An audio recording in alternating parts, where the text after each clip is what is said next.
dispense with the formalities and they feel covered by this morning greeting, they as well.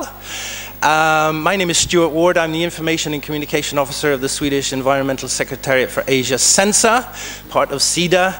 You've heard about this organization before, I think, I hope, and it was mentioned quite a lot yesterday. We do try to get plugs in as much as we possibly can. I am your Master of Ceremonies today, so that means I am going to try to guide you through the day if you need it. And we do have a very important session coming up very soon where I will also be your moderator, you poor things. It is incumbent upon me to start the day with a slight, I hope it'll be slight, recap of yesterday.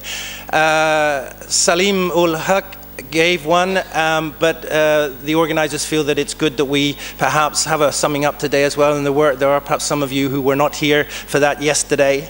And I thank Salim very much and John Susan for their input on this, on the summing up of day one.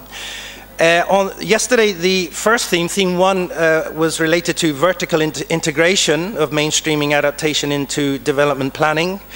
And the main points were that adaptation is just sustainable development done well in the context of changing climate, building on the experience of DRR, appropriate balance, attaining the appropriate balance between top-down and bottom-up efforts, build from bottom but base on secure rights and entitlements and clarity of responsibilities.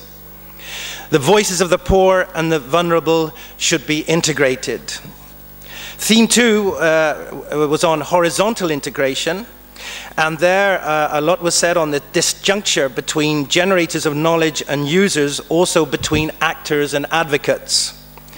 The need to start acting even under uncertainty, best should be the enemy of the good, in other words, and the need to move from can't-do excuses to can-do action was stressed.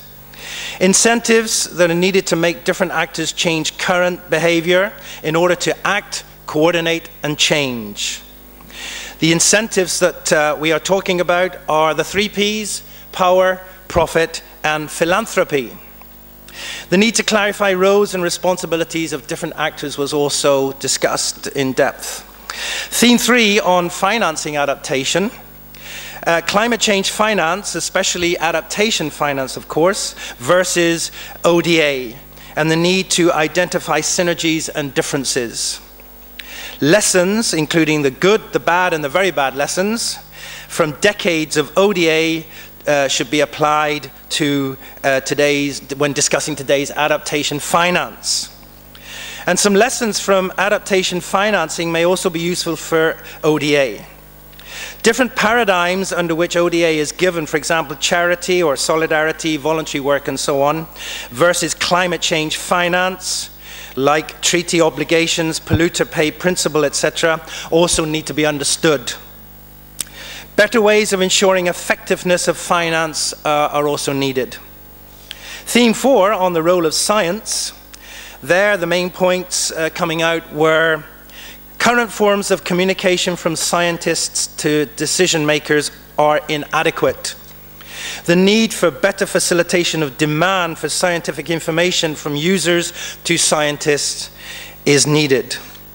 Current incentives are skewed against collaboration need. So the new incentives for both scientists as well as decision makers are needed. Uncertainty and reducing it of climate science should not be an impediment to action. The need to do and learn iteratively. I knew I'd have a problem with that word. Iteratively. Theme 5 was on vulnerability. Comparing vulnerability across countries is very difficult. Both top-down and bottom-up processes and analysis are needed. Allocation of adaptation could be based on vulnerability as a major factor, was said. And the need to always recall the justice and equity dimensions of climate change impacts was also stressed. Finally, theme 6 on whoops, what a mistake that was. Market mechanisms. Will private sector pay for adaptation? The consensus was probably not. Nevertheless, the need to find ways to engage with them was stressed. And that's, in fact, I think was said was the only way forward, basically. Finally, the possible entry point when it comes to market mechanisms is that business as usual is definitely not an option. I hope you incidentally enjoyed the reception, those of you that came to the cocktail reception yesterday. We had some musical entertainment there, amongst other things, but also ADB had their presentation, and we would like to take this opportunity to thank the Asian Development Bank, the ADB, very much for sponsoring that very enjoyable, speaking personally anyway, very enjoyable cocktail reception yesterday evening. And talking about enjoyable events, we hope that today's will be enjoyable, interesting, productive, and that will go away suitably enthused. Our opening speaker today is Mr. Nicholas Rossellini, the Deputy Assistant Administrator and Deputy Regional Director of the Regional Bureau for Asia and the Pacific at the United Nations Development Programme, the UNDP. His areas of work are overall management of regional centres. The Deputy Regional Director heads the 2 regional centres in Asia and the Pacific located in Bangkok and Suva, and he manages all their activities in accordance with the UNDP approved work plan. Nicholas provides support to the Regional Director's team for strengthening of UN coordination results and leadership to the practice teams of the 3 centres to ensure efficient policy advisory services, programme and technical support services to country offices in the region. Nicholas joined the UNDP in 1986. He can correct me, of course, if any of these details are wrong. He joined in 1986 as Programme Officer in Ghana. Since then, he has held a variety of positions, the most recent being UN Resident Coordinator in that exotic place, Thimphu, Bhutan. Prior to this position, Nicholas served as Chief of the Directorate, Bureau of Management from 2000 to 2005. Deputy Resident Representative in Vietnam, 1996 to 2000. Assistant Resident Representative in Pakistan, 1992 to 1996. And Program Advisor in Ethiopia, 1989 to 1992. Nicholas will now speak on linking climate change and the Millennium Development Goals, a human development perspective. Nicholas, please. And please give him a warm welcome.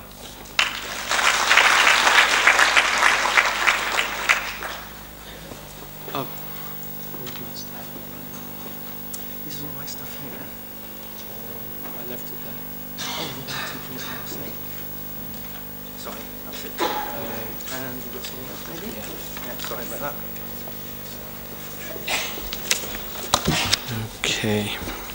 Well, good morning to everyone. And first, I'd like to thank the organizers for inviting me to this event and inviting me to speak on behalf of the UN Development Programme.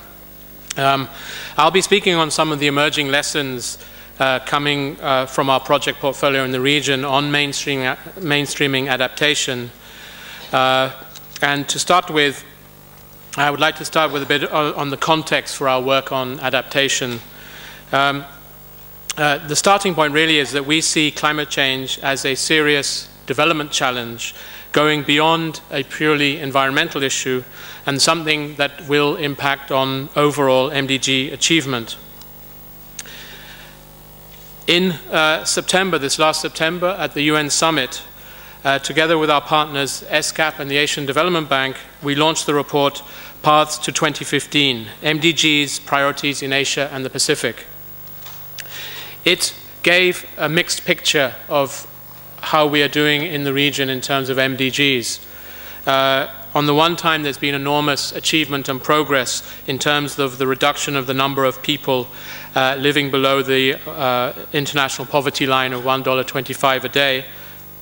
The number has fallen from 1.5 billion to 947 million.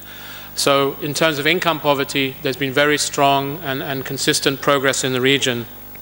Yet, on the other hand, 1 in 6 people in the region are malnourished.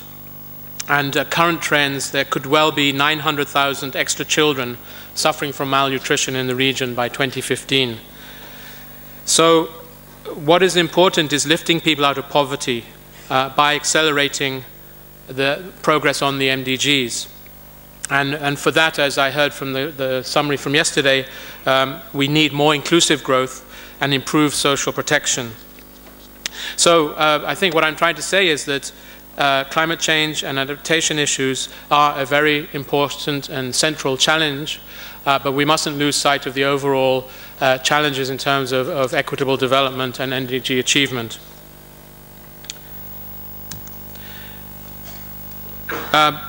Turning now a little bit in terms of what the UNDP and what our role is in terms of climate change and adaptation in Asia Pacific, and just to set the context for some of the lessons learned I'll be describing later, we have a large and growing portfolio of projects in the Asia Pacific region.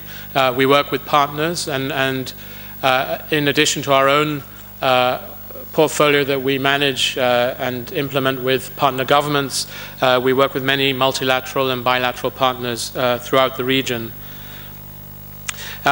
We feel this gives an important set of experiences and knowledge on adaptation, and I will give just a couple of examples to start with. The first, by coincidence, comes from Bhutan. And here we have, with various partners and the Royal Government of Bhutan, a large program looking at disaster risk reduction.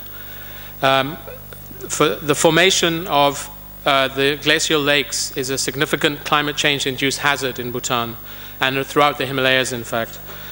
Due to the rising temperatures, glaciers in Bhutan are receding at almost 30 to 60 meters a decade. And the melting ice from these glaciers is increasing the volume of water in glacial lakes, and the melting is destabilizing them. So the glacial lake outbursts can cause enormous human and economic devastation. In response to this, UNDP and its partners are supporting the Royal Government to implement a comprehensive approach which brings in a number of different interventions to provide an integrated approach. First, at the policy level, working to integrate long-term GLOF risk reduction into disaster risk management policy and practice. Second, capacity development to work at the national, district, and community levels for effective disaster preparedness and early warning. And thirdly, providing practical operational support to demonstrate how reducing the risk from glacial lakes can work in practice. This integrated approach will effectively prevent losses to communities and critical infrastructure and improve longer-term resilience. In another example, this time from Bangladesh, again to show the need for multifaceted integrated approach in terms of dealing with adaptation, UNDP is supporting a community-based adaptation through coastal afforestation program. And as in Bhutan, the approach requires a mix of interventions, both looking at participatory greenbelt plantation management, providing support to practical demonstration in 4 target districts, and focusing on the issues of community participation. So what are we learning actually from these kind of projects, both the projects I mentioned in Bangladesh and in Bhutan, as well as in the portfolio across the region?